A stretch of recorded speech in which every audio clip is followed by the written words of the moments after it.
ગુજરાતી હોય ને ઘરમાં સ્વીટ ન બને તેવું તો બને જ નહીં. ગમે તે સિઝન હોય પણ સ્વીટ તો જરૂરથી જ બને. તો એવા જ આપણે આજે મોહનથાળ કે મગજના લાડુ ભૂલાવી દે તેવા એકદમ હેલ્ધી, હાડકાં મજબૂત કરે અને આ ગરમીમાં પેટમાં પણ ઠંડક આપે તેવા લાડુ બનાવીશું, જેમાં આપણે ખાંડ કે ગોળનો ઉપયોગ નથી કરવાનો. ખૂબ ઓછા ઘીમાં બનશે. ને હા, પહેલાં તો તમે આવું ક્યારેય વિચાર્યું પણ નહીં હોય કે આ વસ્તુમાંથી આટલા સરસ લાડુ બની શકે. તમે જુઓ તેમ એકદમ ઓછા ઘીમાં હાથ સાથે પણ ન ચોંટે તેવી રીતે બનાવશું. આ લાડુ બનાવવા આપણે પહેલાં તો ફોડેલા ચણા લઈ લેવાના છે, જેને સત્તુ પણ કહે છે. આપણે અહીં ખારા ચણા કહે છે તે નહીં, પણ જે આવી જ રીતે ફોડેલા જે મોળા ચણા આવે છે હળદરવાળા તે લેવાના છે. અને વજનથી જોઈએ તો 500 ગ્રામ અને કપના માપથી જોઈએ તો 3 કપ જેટલા મેં અહીં ફોડેલા ચણા લીધા છે. આ સત્તુ ઉનાળામાં ખાવામાં ખૂબ જ ફાયદાકારક છે. ઓરિજિનલ જે સત્તુ આવે છે તે ઝીણા દેશી ચણા આવે છે તેમાંથી બને છે. બજારમાં અત્યારે કે પછી ઓનલાઈનમાં કરિયાણા શોપ ઉપર આ ચણા આસાનીથી મળી રહેશે, દાણા ચણાવાળા પાસે પણ. ઉનાળામાં આ ખાવાથી ખૂબ જ ફાયદા થાય છે. પેટને પણ તકલીફોમાં રાહત આપે છે અને પ્રોટીનથી પણ ભરપૂર હોય છે. ચણાને આપણે ઉપરના ફોતરા જેમ સિંગદાણાના કાઢીએ છીએ એમ તેમ હાથથી મસળીને કાઢી લઈશું અને જારીમાં આવી રીતે તેનાથી બધા જ ફોફા દૂર કરી દઈશું. સેજ પણ કચરું ન રહે તે રીતે આવી રીતે આપણે દૂર કરી દઈશું. થોડા ચણા જો એમનેમ રહી જાય તોય વાંધો નહીં, અને તમે સીધા બનાવો તોય ચાલે, પણ આવી રીતે કરવાથી તેનો કલર સરસ આવે છે, એટલે આપણે આવી રીતે ફોફા ઉડાડી દઈશું તેના. હવે મિક્સર ગ્રાઇન્ડરમાં આ ચણાને એડ કરીશું અને પલ્સ મોડ ઉપર 4-5 વાર ફેરવીને દળદળો તેમાંથી લોટ બનાવી લેવાનો છે. એકદમ ફાઇન લોટ નથી બનાવવો, પણ એક દળદળો રહે તેવો બનાવવાનો છે. જે આપણે જાડો ચણાનો લોટ આવે છે મોહનથાળ માટે તેવો લોટ બનાવવાનો છે. આ લાડુ જો તમે એકવાર બનાવશો, જો જે સ્વામિનારાયણના જે મગજના લાડુ આવે છે તે પણ ભૂલી જશો. અને આપણે હેલ્ધી બનાવવાના છે, પ્રોટીનથી ભરપૂર અને શરીરના હાડકાં પણ મજબૂત કરે, સાંધાના દુખાવામાં પણ ખાઈ શકાય તેવા. હવે પેનમાં આપણે 2 ચમચી જેટલું ઘી ગરમ કરવા માટે મૂકીશું અને ઘી ગરમ થાય એટલે 1 કપ જેટલા આપણે અહીં મખાણા લીધા છે, વજનમાં જોઈએ તો 50 ગ્રામ, અને તેની સામે અડધા કપ જેટલા મિક્સ કાજુ બદામ લીધા છે, જે પણ વજનમાં 50 ગ્રામ જ છે. હવે 5 મિનિટ માટે લો ગેસની ફ્લેમ ઉપર આપણે તેને એકદમ ડ્રાય રોસ્ટ કરી લેવાના છે. મખાણાનું મેટાબોલિઝમ બહુ સારું હોય છે. બાળકો નાના મોટા બધાને ખાવાથી ખૂબ જ ફાયદા થાય છે. પ્રોટીનથી ભરપૂર હોય છે.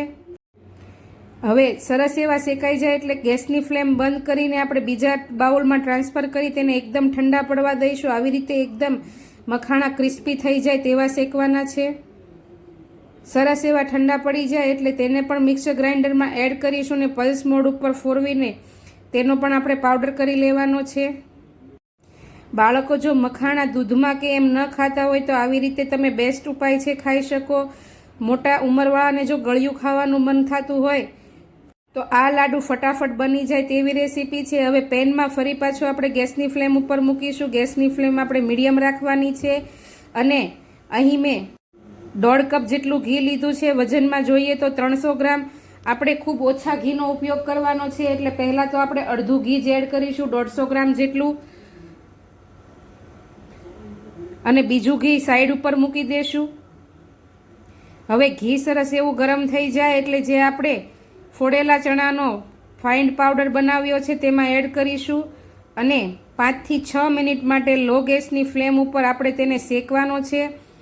ફોડેલા ચણા શેકેલા જ હોય છે, એટલે તમે ન શેકો ને એમનેમ સીધો પણ બનાવશો લાડુ કાચા લોટમાં તો પણ સરસ બનશે, પણ ઘીમાં શેકવાથી તેની સુગંધ પણ સરસ આવે છે. ઘી લોટમાં ઓબ્ઝર્વ થઈને શેકાય છે ત્યારે તેની સુગંધ ખૂબ જ સરસ આવે છે અને લાંબા સમય માટે આ લાડુ સારા પણ રહી શકે છે. મહિનો સુધી તમે આ લાડુ ખાઈ શકો. 4 થી 5 મિનિટ જેવો સમય થઈ ગયો છે. તમે જુઓ તેમ લોટનો કલર પણ ફરી ગયો છે અને ટેક્સચર પણ આવું દાણેદાર છૂટું છૂટું થઈ ગયું છે. હવે જે આપણે મખાણા અને કાજુ બદામનો પાવડર કર્યો હતો તે તેમાં એડ કરીશું અને તેને પણ 1 થી 1.5 મિનિટ માટે લો ગેસની ફ્લેમ ઉપર તેમાં મિક્સ કરીને શેકી લઈશું.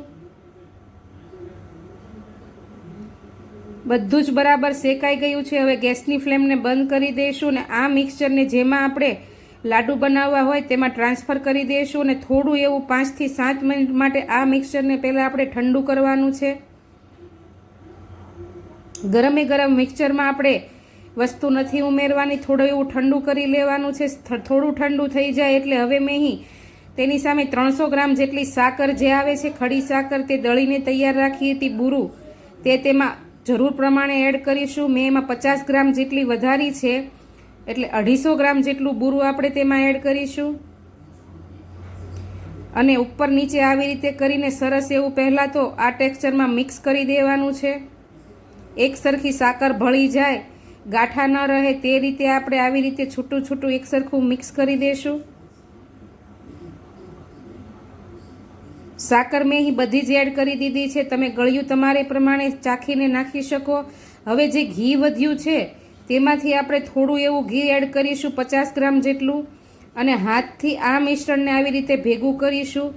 લાડુ બને તેવું ટેક્સચર થઈ જાય તેવું આપણે કરવાનું છે. 50 ગ્રામ જેટલા ઘીમાં તમે જુઓ તેમ લાડુ બને તેવું ટેક્સચર તૈયાર થઈ ગયું છે. તો તમારે આવી રીતે બે હાથ વચ્ચે નાની લાડુ જેવું મિક્સચર હથેળી વચ્ચે આવી રીતે કરીને લાડુનો શેપ આપી દેવાનો. તમે જુઓ તેમ સરસ એવો શેપ આવી ગયો છે. તો માત્ર 300 ગ્રામ ઘીમાં જ આપણે આ હેલ્ધી લાડુ બનાવ્યા છે. હવે આવી જ રીતે બધા જ લાડુ આપણે આવી રીતે હથેળી વચ્ચે વાળીને બનાવી લઈશું.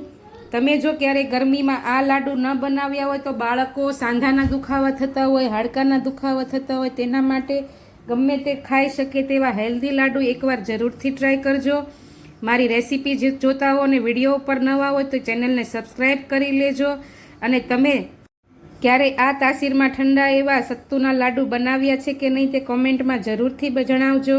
તો ચાલો ઉનાળાની આવી નવી નવી રેસીપી લઈને ફરી મળીશું. આવજો.